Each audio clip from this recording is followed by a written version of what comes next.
我们跟世界各地的莲友们来分享这一章的内容，大家共同来探讨研究。能吃亏可以获得大便宜，这句话我们耳熟能详，经常听得到，但是很少人做得到。我不要计较，什么事情我都能退后一步，给别人一点好处。我不要跟人家冲突。人呢，都是为了一点点小小私利，私人的一点利益，他不愿意吃亏，所以无形中就敌对。我们没有必要，我们给别人占一点小便宜，但是最后大家都会对你很有好感呐，所以无形中你得到大便宜。能受苦可以获得大安乐。对，一个人在做任何事情，能够欢喜接受，勇于承担，在承担的过程里面，我不埋怨，我不诉苦，我心里不会感觉委屈，这样的人可以获得大安乐，因为你的心里很平衡啊，又感恩的心啊，不会起任何波浪，所以心里面就自然安详，觉得很快乐。所以你看，能受苦的人，能接受这个苦的考验，你可以得到大安乐。能和气可以获得大力量啊！一个人跟人家相处，不管是个人或者单位或者团体，你跟人家都和和气气的，可以获得大力量。为什么？你非常委婉、很客气、很有礼貌的对待别人，那别人就欣赏你，愿意来协助你、关心你。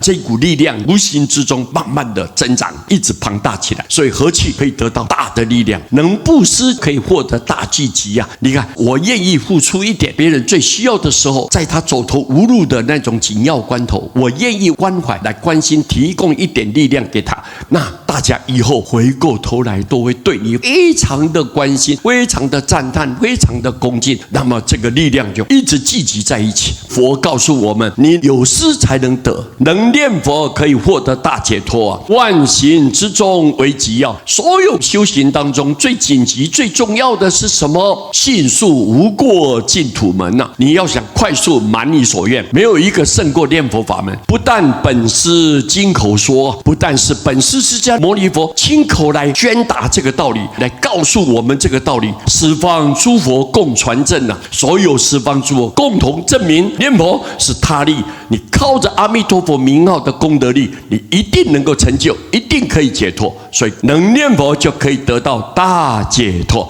我们把这个道理跟所有有缘的众生分享，谢谢大家，阿弥陀佛。